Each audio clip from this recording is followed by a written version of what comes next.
Good morning dear students. I hope आप लोग को last class that is sources of review literature आप लोगों को क्लियर होगा and the steps of review literature. See, steps of review literature is very important. Again I am focusing on this topic.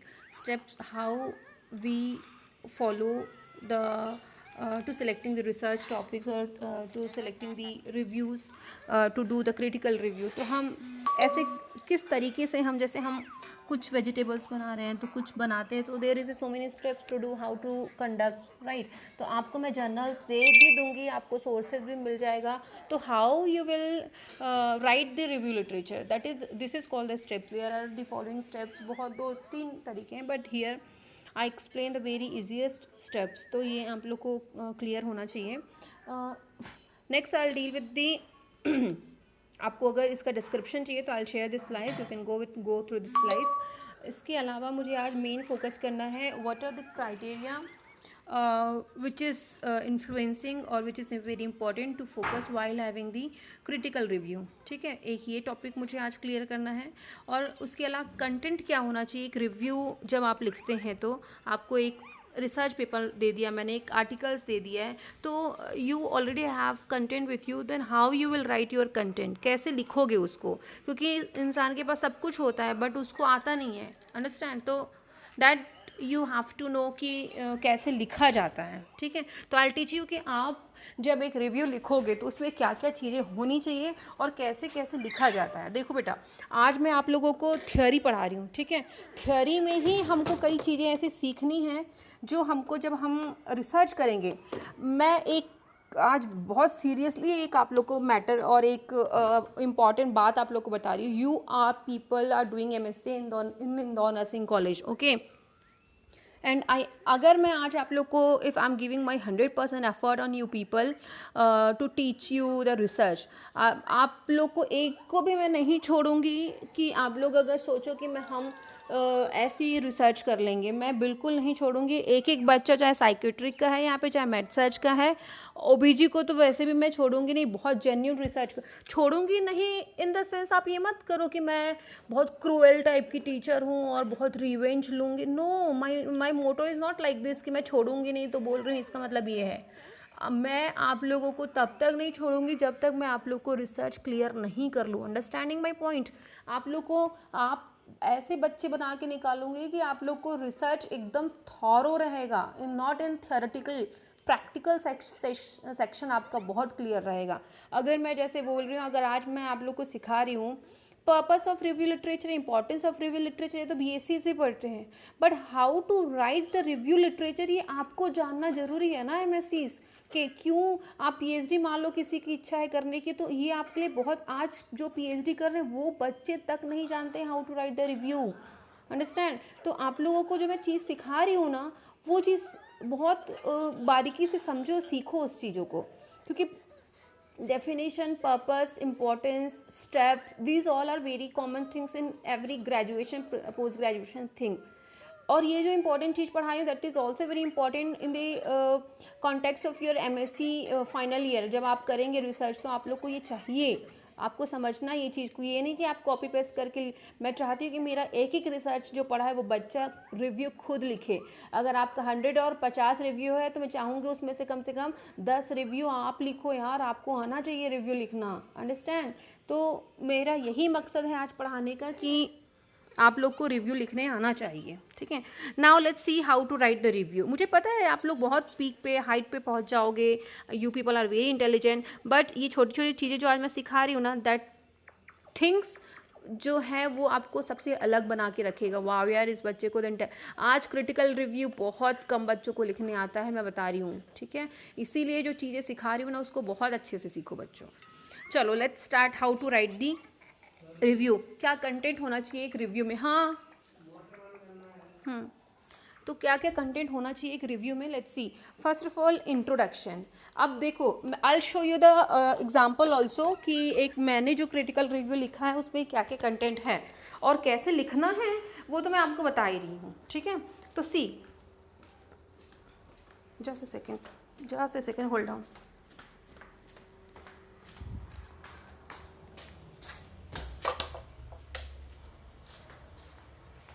Just a second, beta. Hold on, please.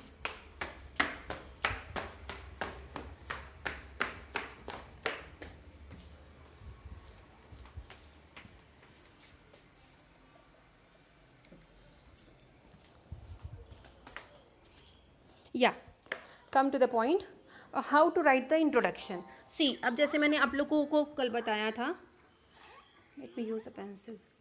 अब मैंने आप लोगों को कल बताया था, डिफाइन और identify the general topic. First point मैंने पढ़ा है डिफाइन.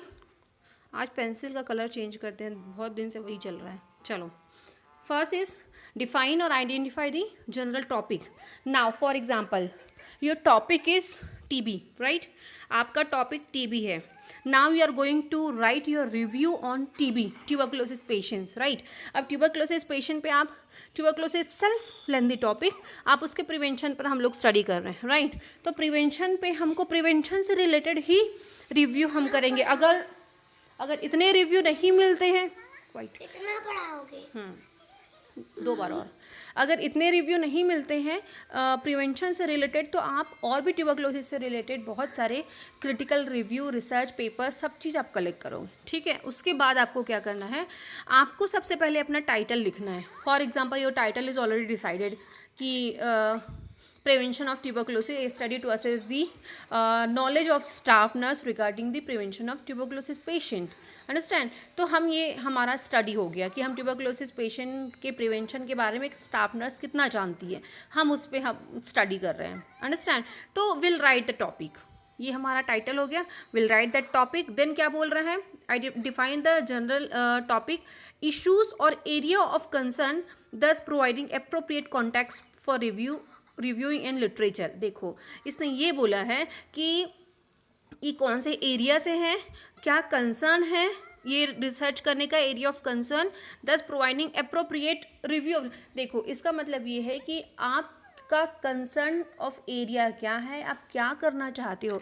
तो for that you can write your objectives कि व्हाट इज़ आवर प्लान. अब सबसे पहले आपने टाइटल लिखा और उसके बाद आपने ऑब्जेक्टिव्स लिख दिया. जैसे अब मैं एग्जांपल बता रही हूँ, I will share you my slides also. अभी not slide, my review literature I will share you, okay. उसके बाद point out overall trends in what has been published about the topic और conflict in theory, methodology, evidences, conclusion और gaps in the research scholarship. देखो, ये सब चीज़ें आप लिख सकते हो, बट अगर आपको इतना लेंदी नहीं करना है आपका रिव्यू को, एक आर्टिकल का रिव्यू लिख रहे हो, मान लो गिलाल एटॉल का, गिलाल एटॉल एक ऑथर है, उसका आपने रिव्यू लिख रहे हो, ठीक है. तो आप गिलाल एटॉल का क्या करोगे, एक रिसर्च रिव्यू लिख रहे हो आप, ठीक है. तो आपने टाइटल लिख दिया, आपने उसके ऑब्जेक्टिव्स लिख दिए, आप उसका मेथडोलॉजी लिखिए कि उस बंदे ने कौन सा सैम्पलिंग टेक्निक यूज़ किया था, कितना सैम्पल लिया था, कौन सा डिज़ाइन यूज़ किया था और कौन सा एनालिसिस का मेथड यूज़ किया था, ठीक है. This is called the methodology. क्या कंक्लूजन आया, कंक्लूड क्या हुआ है, क्या गैप्स मिले हैं, तो that is called the conclusion. क्या कंक्लूजन मिला उस स्टडी का. Now you have to write the, establish the writer point of view for review the literature, explain the criteria to be used, analyzing, comparing literature, organization. ये सब मत ज़्यादा सुनो समझो, only I am telling. Methodology लिख दी आपने. Methodology के बाद you have to write, methodology के अंदर आपने लिख दिया है कि क्या क्या एनालिसिस भी यूज़ हुआ है. Now you have to write the कि क्या कंक्लूजन और क्या फाइंडिंग्स आए हैं उस रिसर्च के, क्या फाइंडिंग्स आए हैं, that you have to write in short की ये फाइंडिंग्स आए हैं, ये कोशिश किया गया था और ये फाइंडिंग्स हमको मिले हैं. तो this is called the findings. Now this is complete your review literature, it is completed. केवल एक चीज़ रह गया, दैट इज़ ऑथर. अब आपको यहाँ पे सबसे फर्स्ट टाइटल लिखने से पहले आपको यहाँ पे ऑथर का नाम लिखना है. मान लो अगर मैंने पेपर लिखा है, मेरा नाम शशि चौहान है, अगर मैंने लिखा है पेपर, तो you have to write Chauhan S 8 2020. This is the method of writing the references, okay. मैं 2020 में अगर ये स्टडी किया है तो आप ऑथर का नाम ऐसा लिखोगे, चौहान S. शशि चौहान को आप शशि चौहान ही लिखोगे. You will write like Chauhan S on 2020. Bracket close करोगे. अगर हम, मेरे साथ में 3-4 लोग किए हैं और मोर देन 2 किए हैं, अगर 2 ही लोग किए हैं, मान लो शशि मैम ने किया और लीन मैम ने किया है, तो शशि चौहान, चौहान शशि, चौहान S एंड लीन खत्री नाम है मैम का, बट खत्री L लिखोगे. अंडरस्टैंड. तो इस तरीके से लिखा जाता है ऑथर का नाम. अगर लीन मैम, शशि मैम के अलावा भी एक और ने भी उसमें कंट्रीब्यूशन दिया है, काम किया है, तो क्या लिखोगे, Chauhan S et al, okay, ET AL et al लिखा जाता है और ब्रैकेट में 2020 अगर मोर देन 2 ऑथर्स हैं तो। Understand the things. I hope कि अब आप लोग को ये सब क्लियर होगा, मुझे रिपीट करने की ज़रूरत नहीं पड़ेगी। So this is called the introduction. Now right, ये सब मैंने बता दिया, बॉडी कैसे लिखना है, राइटिंग द कंक्लूजन कैसे लिखना है, ये आप रीड कर सकते हैं, बट मैंने ऑलमोस्ट आप लोगों को सब बता दिया है कि एक रिव्यू लिटरेचर में क्या क्या कंटेंट आता है। इंट्रोडक्टरी सेक्शन में, मेथोडोलॉजी पार्ट में, objectives, methodology, analysis and the findings, इतना ही चीज़ें होती हैं एक रिव्यू लिटरेचर, एक क्रिटिकल रिव्यू जो होता है उसमें, नथिंग एल्स। ओके, तो आपको और ज़्यादा कहीं फोकस करने की ज़रूरत नहीं, बट फिर भी मैं ये आप लोग को शेयर कर दूंगी। सी दिस इज़ एग्जाम्पल, ये मेरे एग्जाम्पल नहीं, ऑलरेडी इसमें था, फिर भी आप लोग इसमें देख सकते हो। Sorry. Sexual harassment has many consequences, ये जो टॉपिक है ये इस ऑथर ने किया था इन 1983। ये ऑथर ने, दो ऑथर ने no it is I think written 3 author, but अगर मोर देन 2 ऑथर है तो you have to write ETL et al. Okay, found that some women students said this is not the correct things। सबसे पहले आपको author का नाम लिखना है, then you have to write your objectives, then you have to start your नहीं, after the writing the author then write your title, then objective, then methodology and everything। ठीक है, I'll share the example। this is not a correct example what I'm feeling। yeah, this is sorry this is bad review। okay, it is considered, it is written here that it is bad review and this is called the good review। now you can say in this good review ये इस तरीके से पहले title लिखा गया है, पूरा title देखो आप, उसके बाद फॉर एग्जांपल ये ऐसा लिखा गया है। This is not also in sequence यार, I will share you my review. Okay, next I'm going to teach you very important thing which will definitely come in the MSc's exam, which is criteria to be followed while having the review literature। हमको क्या क्या criteria review literature लिखते हैं तब हमको ध्यान रखना चाहिए। जैसे अब आप लोग मान लो you prepare bhindi masala, then what criteria you follow कि आप फ्लेम फुल ना हो, राइट। make sure that कि everything is there, proper sufficient oil is there, sufficient masala is there। understand? तो these are the criteria ना जो हम लोग follow करते हैं while you take admission in MSc, you follow some criteria, right? तो कि ये criteria होना चाहिए हमको MSc में admission देने के लिए, तो that we consider as a criteria। so same thing happen in this also while having the review literature. हम जब रिव्यू लिटरेचर करते हैं या फिर सोर्सेज सेलेक्ट करते हैं तो हम भी कुछ क्राइटेरिया है जो फॉलो करते हैं। Let's see what are the criteria. First is be specific to be succinct. क्या होता है स्पेसिफिक, क्यों बोल रही हूँ? क्योंकि अगर आप जितना वास्ट जाओगे ना बेटा तो आप लोग अपना रिव्यू नहीं कर पाओगे। Research is all about the specific, not general. हमेशा आप स्पेसिफिक, अगर यू आर डूइंग रिसर्च तो आपको स्पेसिफिक होना पड़ता है। अगर मैं ट्यूबरक्लोसिस की बात कर रही हूँ तो आप ट्यूबरक्लोसिस में अगर आप स्पेसिफिक नहीं होंगे, पर्टिकुलर नहीं होंगे किसी टॉपिक पे ट्यूबरक्लोसिस के, तो आप सब में नहीं स्टडी कर पाओगे। आप मान लो मुझे साइंस सिम्टम पे, मुझे ईटियोलॉजी पे, मुझे उसके डायग्नोसिस पे, उसके ट्रीटमेंट, प्रिवेंशन, मुझे सब पे रिसर्च करना है, तो एक साथ तो नहीं होगा ना। एट अ टाइम केवल एक ही चीज़ पे रिसर्च हो सकता है। समझ रहे हो मेरी बात? तो that I am calling to be specific, be selective if research should narrow down a lot of information into a small space for literature review। क्या करता है? B selective. सिलेक्टिव क्यों बोल रहा है? क्योंकि ट्यूबरक्लोसिस से रिलेटेड बहुत सारे लिटरेचर हो गए। अब आपको सिलेक्टिव होना है, जो आपके प्रिवेंशन से मैच करे आप केवल उसी को ही पकड़ोगे। आप एकदम ब्रॉड नहीं जाओगे, आप नैरो जाओगे। मुझे जो जिसकी ज़रूरत है मैं केवल वही पिकअप करूँगी, राइट। इसलिए कहा जा रहा है इसलिए कहा जा रहा है रिसर्चर शुड बी सिलेक्टिव होना चाहिए उसको। Focus of current topics, definitely अगर आप पुराना 1982 के 1983 के आप रिसर्च लोगे तो that is not very beneficial, क्योंकि तब का सिनेरियो, तब का जनरेशन वॉज वेरी डिफरेंट और अब का situation and scenario is very different in the context of we can say the in the context of tuberculosis patient prevention, क्योंकि prevention अब ज़्यादा बढ़ चुका है। पहले नहीं था इतना, ट्यूबरक्लोसिस बहुत लोग को होता था, बट अभी बहुत क्योर करने लग गए हैं, बहुत प्रिवेंशंस हो चुके हैं, बहुत सारे प्रोग्राम्स लॉन्च हो चुके हैं, इरेडिकेशंस प्रोग्राम लॉन्च हो चुके हैं।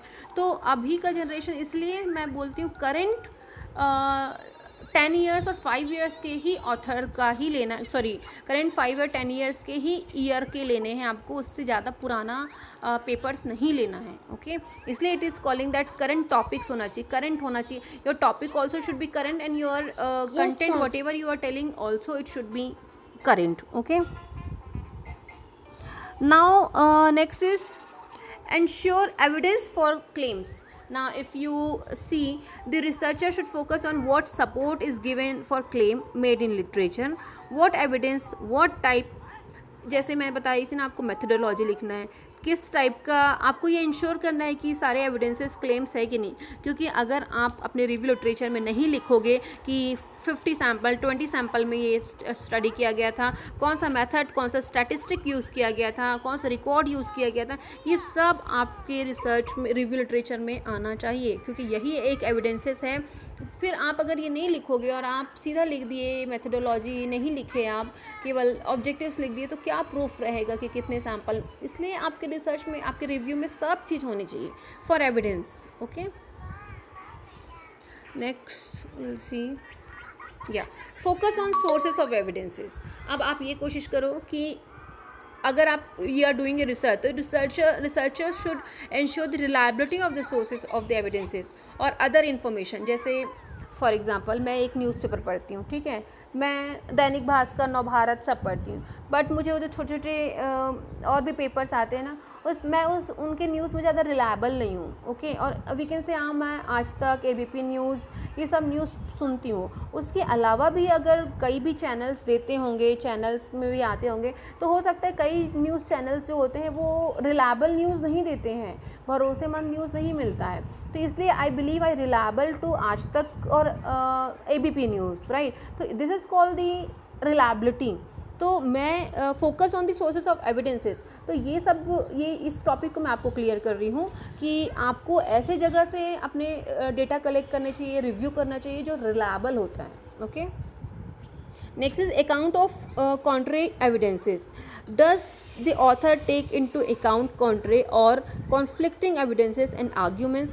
How does the author addresses disagreement with other researchers? अब देखो, जैसे account of contrary evidences means अगर आपका जो author है, जिस author का आपने research किया है, तो does that author take into account about the contrary conflicting evidences? तो ये देखो कि क्या वो, it is not important but you can write, okay, कि क्या वो ऑथर ने कुछ कॉन्फ्लिक्टिंग एविडेंसेस रखे हैं क्या, कुछ आर्ग्यूमेंट्स रखे हैं क्या, तो you can follow about this और you can never write this, not at all, not that much influence this criteria. Okay, next criteria is references citation. This is very important point that you have to consider while writing the review literature. आपको reference लिखना तो वैसे भी मैंने सिखा ही दिया है कि मेरे नाम के साथ में आपको, आप जो भी ऑथर के नाम के साइड में ईयर लिखना है, बस दैट्स इट। अवॉइड एब्रीवेशंस, हाँ डेफिनेटली एब्रीवेशंस अवॉइड करना है आपको। Simple and accurate sentence structure, आपको बहुत लेंदी नहीं लिखना है कि ये किया वो किया, ये किया वो किया, इतना सारा आपको नहीं लिखना है। You have to be very concised material लिखना है, ठीक है। उतना जितना आप कंसाइज लिखोगे ना, आपका रिव्यू लिटरेचर उतना इन्फ्लुएंसिंग होगा। Okay, next is organisation of review literature. अगर आपने अपने रिव्यू लिटरेचर को ऑर्गेनाइज करके नहीं लिखा, अगर आपने पहले फाइंडिंग्स लिख दिया, उसके बाद मेथडोलॉजी लिख रहे हैं, उसके बाद आप ईयर लिख रहे हो, उसके बाद ऑथर लिख रहे हो, तो ये डिसऑर्गेनाइजेशन ना, हर चीज़ सिस्टमेटिकली ऑर्गेनाइज रहता है तो वो कितना अट्रैक्टिव लगता है। तो your organisation of review literature is very important.